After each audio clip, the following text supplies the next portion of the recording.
मैंने मयंक से कहा, मयंक, मैं तुम्हें चाहने लग गया हूँ शायद। मैं धूप हो या छाँव, बस छत पर बैठा तुम्हें ही देखता रहता था। तुम क्या कर रहे हो, क्या नहीं, बस सब कुछ देखता रहता था।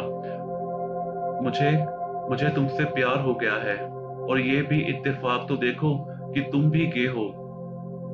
मयंक बोला, मैं गे हूँ, लेकिन तुमसे काफी बड़ा हूँ, 7 साल।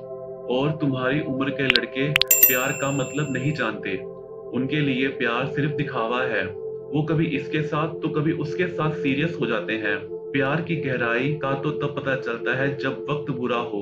और जैसे ही वक्त बुरा आता है, अच्छे अच्छे प्यार करने वाले किनारा कर लेते हैं। तुम्हारी उम्र में लड़के प्यार नहीं, प्यार में सेक्स ढूंढते हैं। और जब मन भर गया तो दूसरा प्यार ढूंढने में उन्हें टाइम नहीं लगता।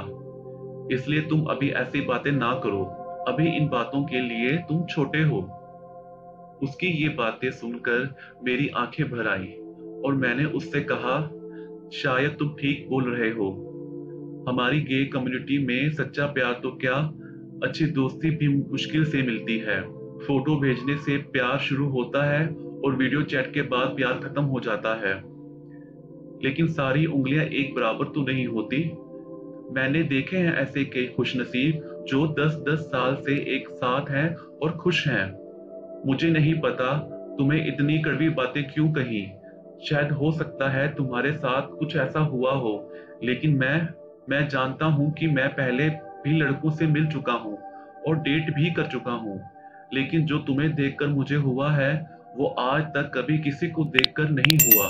तुम्हें सोचते हुए कभी गंदे ख्याल मेरे मन में नहीं आए। मुझे एक बारी मौका दो कि मैं अपने आप को साबित कर सकूं।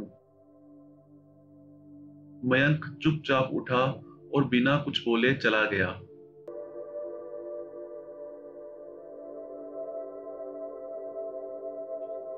शाम को जब मैं छत पर गया तो मयंक छत पर नहीं था। मुझे एकदम से बड़ी बेचैनी हुई कि कहाँ चला गया मयंक, अभी तक छत पर क्यों नहीं आया। मैंने थोड़ा और झांक कर देखा तो उसके रूम की लाइट भी बंद थी। मैं बड़ा मायूस सा हो गया। तभी किसी ने पीछे से आकर मुझे कमर से पकड़ा और कहा, मोहित। मोहित ने तो मोह लिया। मेरे हाथ से पानी का पाइप छूट गया। मैं पीछे मुड़ा और मयंक को गले लगा लिया। मयंक बोला, छत है ये, कोई देख लेगा। मैं पीछे हटा तो मयंक ने पानी का पाइप मेरे हाथों में दिया और कहा, पानी देते रहने से पौधे कभी सूखते नहीं। पौधा तभी हरा भरा रह सकता है जब उसका ख्याल प्यार से रखा जाए।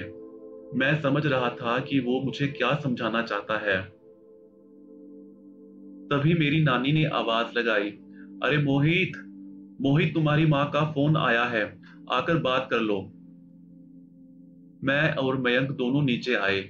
मैंने अपनी माँ से बात की तो मम्मी बोलने लगी, बेटा, लॉकडाउन का तो पता नहीं कितने दिन और चलेगा। न्यूज में भी बता रहे हैं कि शायद और आगे बढ़ सकता है।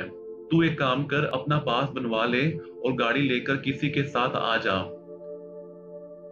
मैं अब अपनी माँ से क्या बोलता, मगर अभी तो मेरी लव स्टोरी शुरू ही हुई थी और अभी से पंगे पड़ने शुरू हो गए। अच्छा ठीक है माँ, देखता हूँ। मैंने फोन रख दिया। मयंक भी समझ गया। नानी भी कहने लगी, तेरे लिए गाड़ी का पता करवा देती हूँ, तू चला जा जितनी जल्दी हो सके। और तेरी माँ भी बोल रही थी कि 12वीं की पढ़ाई है, पीछे छूट जाएगी तो साल खराब हो जाएगा, जाकर पढ़ना भी तो है बेटा। तो मयंक बोला, आंटी उसकी आप फिक्र ना करो, इसे मेरे पास शाम को भेज दिया करो, मैं इसे पढ़ा दिया करूंगा। अभी लॉकडाउन है, इसका जाना ठीक नहीं, कहीं रास्ते में फंस गया तो मुश्किल होगी। नहीं नहीं, आप ऐसा रिस्क ना लेना। तो नानी बोली, हाँ बोल तो तू ठीक रहा है, चलो फिर तुम इसे कल से पढ़ाना शुरू कर दो, मैं इसकी माँ से बात कर लूंगी। ये तो हमारी बात ही बन गई। मैं तो सुबह शाम पढ़ने के बहाने उसके घर बैठा रहता। वो भी मुझे कभी कभी पढ़ाता और कभी कभी हम मस्ती करते। पर हमने अभी तक अपने संयम का पालन किया, क्योंकि मुझे बार बार उसकी बातें याद आती थी तो लगता था कि वो मुझे गलत ना समझे। और जब तक उसकी मर्जी ना हो, उसकी तरफ से पहल ना हो, मैं उसे कुछ नहीं कहूंगा। हमारा प्यार दिन ब दिन परवान चढ़ने लगा। वो कभी छत फांद कर मेरे पास आ जाता तो कभी मैं उसके पास चला जाता। मेरे साथ वो भी पौधों को पानी देता। हम खूब बातें करते। उसने अपने बारे में सारा कुछ मुझे बताया और मैंने भी। बातें और गहरी होती गई। आजकल आजकल करते दिन भी निकलते गए। महीना कब खत्म हो गया पता ही नहीं चला। आखिर मुझे एक दिन जाना ही था, तो मेरे डैडी ने मेरा सारा बंदोबस्त करवा दिया वापस घर आने का। मुझे तो बस फोन आया कि कल सुबह गाड़ी आ रही है तुझे लेने के लिए और मुझे सुबह जाना होगा। मैं उदास हो गया। कैसे बताऊं सबको कि मुझे अब यहीं रहना है, अपने मयंक के पास। उससे दूर अब मैं नहीं रह सकता। शाम को जब मैं पौधों को पानी दे रहा था तो ये सब सोचते सोचते मेरी आंखों में पानी आ गया। मयंक भी छत फांद कर मेरे पास आ गया और मेरी तरफ देखा। अरे क्या हुआ, तुम रो क्यों रहे हो? मैं कल सुबह जा रहा हूँ। क्या? कल सुबह? तुमने मुझे बताया क्यों नहीं पहले? मुझे तो खुद अभी पता चला है। डैडी का फोन आया था और उन्होंने कहा है कि वो सुबह ड्राइवर को भेज रहे हैं मुझे लाने के लिए। ओहो मोहित, तुम मुझे छोड़कर चले जाओगे? ये कहकर उसने मुझे कसकर गले से लगा लिया। अब क्या होगा? जाना तो पड़ेगा ही, आखिर जाना ही था एक दिन। मयंक कुछ सोच में डूब गया और बोला, हाँ जाना तो था ही। अच्छा एक काम करो, मैं अभी जा रहा हूँ और रात के ठीक 1 बजे मैं छत पर मिलने आऊंगा। तुम 1 बजे छत पर आ जाना। और इतना बोलकर वो चला गया।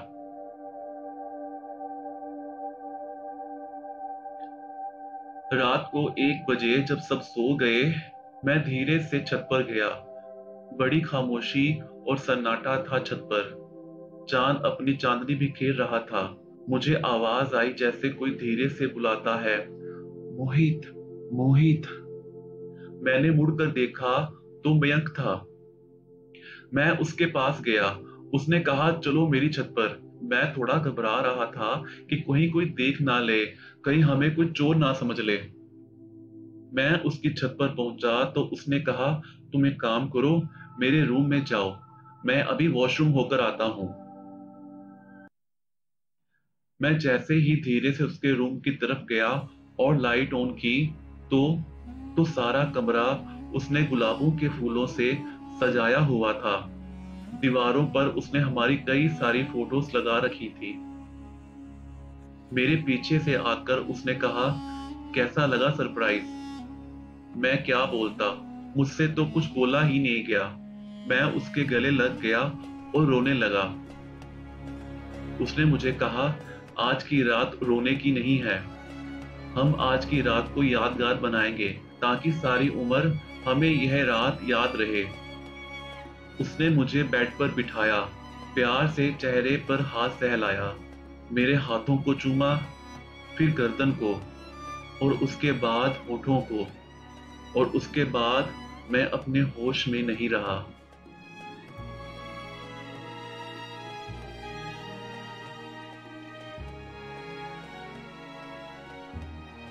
सुबह 6 बजे मेरी नींद खुली तो मैंने मयंक को उठाया।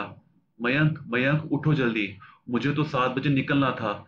मैं घर जा रहा हूं, तुम 7 बजे तक मेरे घर पे आ जाना। मयंक उठा और बोला, ठीक है, लेकिन रुको।